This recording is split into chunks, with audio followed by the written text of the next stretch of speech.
El INEGI está abocado a dos grandes censos, el de economía y el de la población. Mucha información que es de su interés. Darío, muy buenas noches. Muy buenas noches, Malena Vega. Muy buenas noches, acompáñenos, comenzamos.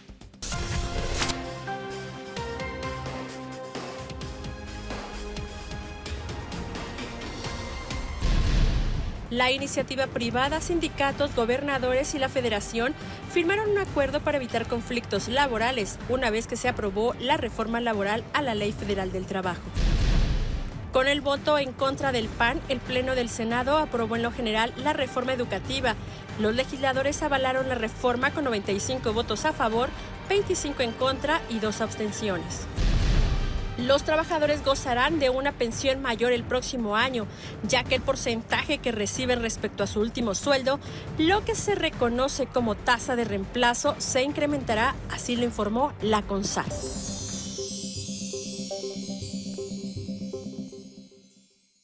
¿En qué momento se encuentra el INEGI? ¿Qué está haciendo y qué está preparando para los mexicanos? Vea lo que le preparamos. En el 2020, el Instituto Nacional de Estadística y Geografía realizará el Censo de Población y Vivienda. Su objetivo principal es actualizar la cuenta de la población residente del país, así como la información sobre su estructura y principales características socioeconómicas y culturales, su distribución en el territorio nacional, la cuenta del total de viviendas y sus características, sin perder en la medida de lo posible la comparabilidad histórica a nivel nacional e internacional. El INEGI anunció que el Censo de Población y Vivienda 2020 será aplicado a través de encuestas presenciales con dispositivos móviles, código QR y vía telefónica. Con estas medidas digitales, se contará con una mayor participación de la población y podrán hacer que cualquier residente virtual nacional sea contado. El último censo se levantó en el año 2010 y contabilizó 112.336.539 habitantes. En este nuevo gobierno, el de la Cuarta Transformación, los datos duros son fundamentales y el INEGI es relevantísimo en este nuevo entorno. Nos acompaña este día el presidente del INEGI, Julio Santalla. ¿Cómo estás, Julio? Bienvenido. Buenas noches. Bien. Muchas gracias. Encantado de verlos, Darío, María Elena. Feliz de estar con ustedes y platicar sobre estadística y geografía. Igualmente, Gracias. hablando de números, están ustedes en un proceso de conclusión de los datos económicos. Hemos estado viendo, siendo testigos de los últimos registros que en materia económica el INEGI ha estado publicando. ¿Cómo están concluyendo esta etapa? Muy bien, Darío, te comento que el ciclo de estadística económica tiene varias etapas. Quizá lo que estamos más familiarizados son con los boletines mensuales de información de coyuntura, pero detrás de eso hay que hacer un trabajo de infraestructura, de poder conocer a profundidad qué es lo que está ocurriendo en nuestra economía. Y justamente ahorita estamos por concluir los censos económicos en su versión 2019, un censo que comenzó en febrero y que termina en el mes de mayo y que nos va a permitir conocer la estructura económica de nuestro país. En estos censos económicos tocamos las puertas de todos los negocios. Estamos anticipando encontrar más de 6 millones de negocios, de los cuales alrededor del 94% van a ser micronegocios, es decir, que ocupan 10 personas o menos. Si no hacemos estos censos económicos, muchos de estos negocios permanecen en la oscuridad estadística y por lo tanto no los podemos incorporar nosotros en otra serie de mediciones como son las encuestas o algunos registros administrativos y las cuentas económicas, las cuentas nacionales, como tampoco va a haber un universo sobre el cual trabajar en materia de política pública, ¿no? Es por eso que los censos económicos son la piedra angular de la estadística económica y se realizan cada 5 años, que es precisamente el ciclo que tenemos nosotros de revisión de la estadística económica, comenzando con los censos económicos. Digamos que en esta entrega que será en mayo, veremos una radiografía de casi 6 millones de unidades económicas. ¿Cómo les fue al cierre del sexenio del presidente Enrique Peña Nieto y cómo están de cara al nuevo gobierno del presidente López Obrador? Exactamente. En mayo terminamos una etapa muy fuerte de levantamiento. Quedan todavía otros segmentos de los negocios que vamos a cubrir en los meses de junio y julio. Y nosotros hacia final de este año 2019 vamos a dar ya la radiografía completa de los negocios en México y su estructura, es decir, a qué se dedican. ¿Cuántos están en la manufactura? ¿Cuántos están en el comercio?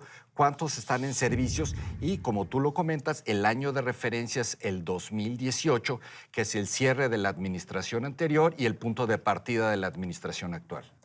¿Cuáles hablas ya de una cantidad? Esto es, a grandes modos, ¿qué porcentaje más de lo que se hizo o de lo que se vio hace 5 años? Esto es, fíjate, María Elena, que esta es una estimación que nosotros tenemos con base en levantamientos anteriores, donde estamos anticipando que va a ser casi 1 millón de negocios más que lo que vimos en el censo anterior, que fue el 2014.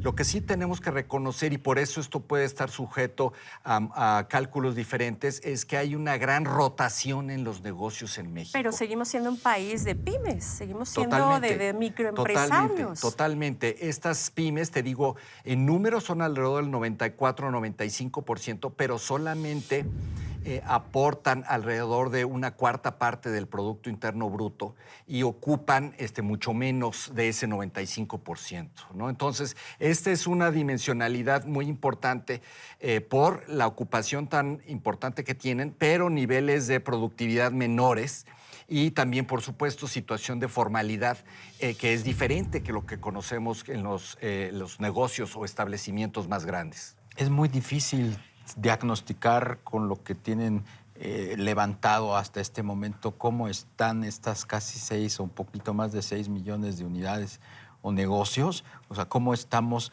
versus el corte del periodo anterior. Hay distintos ámbitos en los cuales es necesario tener mayor medición de estas cosas y precisión. Déjame darte un ejemplo muy importante. Uno de los temas fundamentales de un censo es la universalidad. Es decir, aquí vamos a todas las localidades urbanas para conocer qué actividad económica se está desarrollando allí. Esto es muy dinámico y, por lo tanto, en un lapso de 5 años hemos visto cambios importantes. No es desconocido que, por ejemplo, la actividad petrolera, que está muy concentrada en Tabasco y Campeche, ha tenido una declinación en estos años, mientras que otras actividades manufactureras o de construcción está creciendo en el norte y en el centro del país. Este tipo de diferencias espaciales o regionales, incluso a nivel municipal, se recogen con este censo y es después lo que nos va a permitir a nosotros decir qué es lo que sucede con la actividad industrial en Colima contra lo que sucede en el estado de Puebla, ¿no? Y con base en eso ya poder tener el integrado nacional.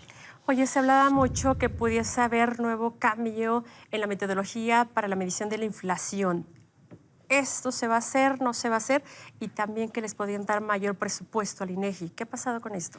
Te comento, María Elena, el año pasado dimos a conocer una nueva actualización del índice de precios al consumidor. Se llevó a cabo ya en el 2018.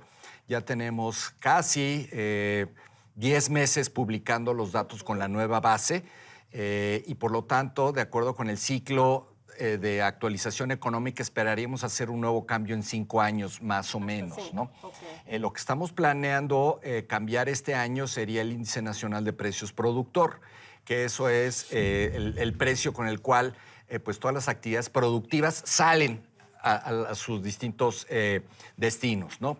En lo que toca con respecto a la actualización presupuestal, pues recibimos una asignación por parte de la Cámara de Diputados y en lo que estamos utilizando fundamentalmente es la preparación y el levantamiento de los eventos censales. Ya platicamos del censo, de censos económicos. Justo lo que te quería preguntar.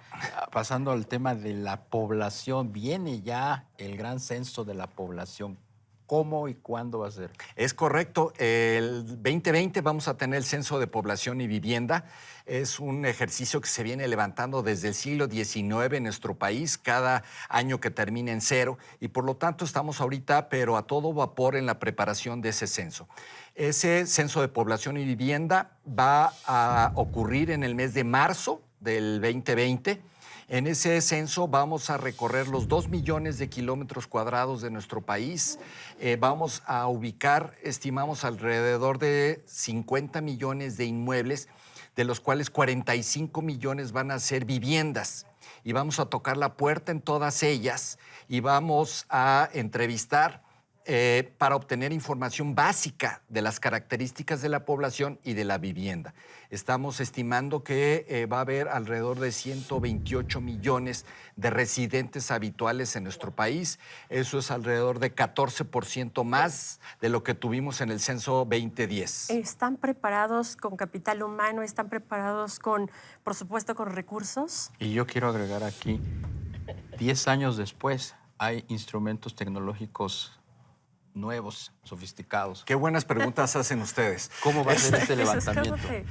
La etapa ha tenido distintas fases. En la etapa en la que nos encontramos ahorita es en la preparación de todo el equipamiento material, ¿no? La adquisición de todos los insumos físicos y equipos para poder hacer el levantamiento.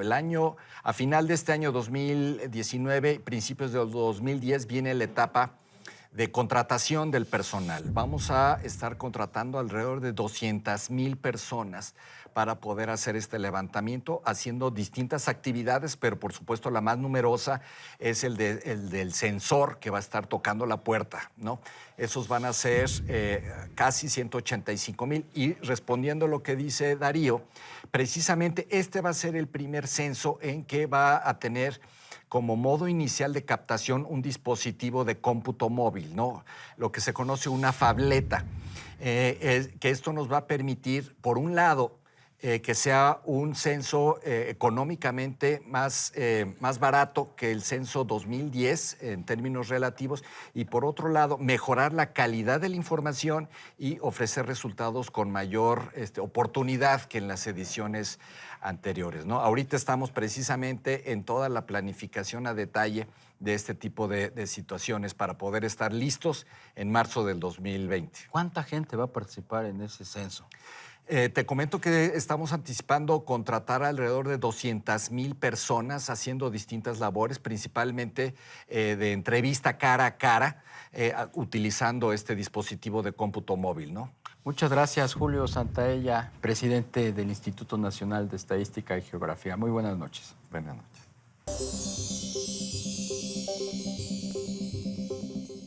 Pues sí, ya tenemos a la vuelta de la esquina prácticamente el inicio de este gran censo poblacional que cada década hace el INEGI. Así es, saber cuántos mexicanos resultamos ahora. Muchísimas gracias por acompañarnos, Darío. Muy buenas noches. Muy buenas noches, Marilena Vega. Gracias por acompañarnos. Recuerda que el próximo miércoles tenemos una cita a 11:15 de la noche, Índice Económico. Muy buenas noches.